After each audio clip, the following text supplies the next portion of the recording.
2 days before my 14th birthday, I was at a small home in a neighborhood where all the houses looked identical. My mom told me my great-great uncle had committed suicide, probably due to complications from the cancer he was suffering from. I crumbled as if I was a building scheduled for demolition. Life, as I knew it, was over.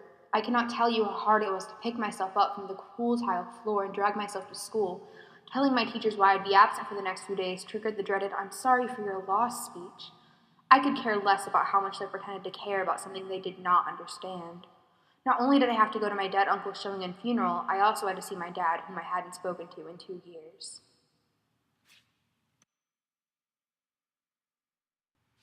At this time in my life, I had one good thing to look forward to, and that was Austin. He was a friend of a friend, and I immediately liked him. He had just gotten out of a relationship and was genuinely nice to me. I needed something to cling to, and he allowed me to do that. We started dating 4 days after Uncle Bob's death. I put every ounce of everything I had into that relationship. 2 weeks later, we exchanged the words, "I love you." He carried me for a while, and things were good. We never took time to truly get to know each other. We merely brushed the surface of our thoughts and feelings. It was not a real love, however. Pretending to be in love with a boy couldn't scare the darkness in my mind away. Depression started to take hold. It enveloped me in a gray haze that I could barely see through.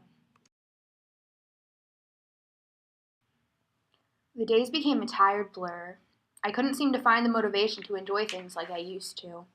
Practically dragging myself through everyday life was the only thing I was capable of doing. If you ever swam to the bottom of a pool to explore, but realized almost too late that your air supply was lacking, you can understand what depression feels like. You're drowning in a pool of your thoughts and demons, and everyone else around you is breathing normally.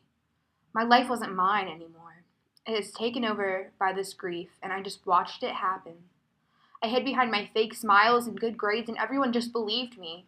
It got to the point where I didn't want to be happy anymore. Happiness was uncomfortable. My home was depression. A year later, I started as a freshman at ACPA. I was awkward and shy, and I only had a few friends. I became very close with a small group of people that I could open up to about my problems. Those people gave me some strength to climb out of the pit of destruction I had dug myself into, but ultimately, it was me who had to cure myself. I was the only one who could make the conscious decision to quit my destructive behavior and try to move on with my life. I finally started to get better at the end of my freshman year, and I was proud of myself. A girl named Kennedy played a major role in this part of my life. She and I started with short conversations that grew into a relationship different from any other I'd ever been in. I've never had the chance to thank her for helping me through the last few rough patches, but I couldn't have done it without her. My uncle's death was a major event in my life, and I'll never be able to forget it. It was tragic, but it has helped me to appreciate what I have and to not take life for granted, which is something I believe everyone should do because you never know if the last time you talk to someone will be the last time you'll ever get a chance to. Your closest friends will be there to carry you through and to believe in you even when you don't believe in yourself.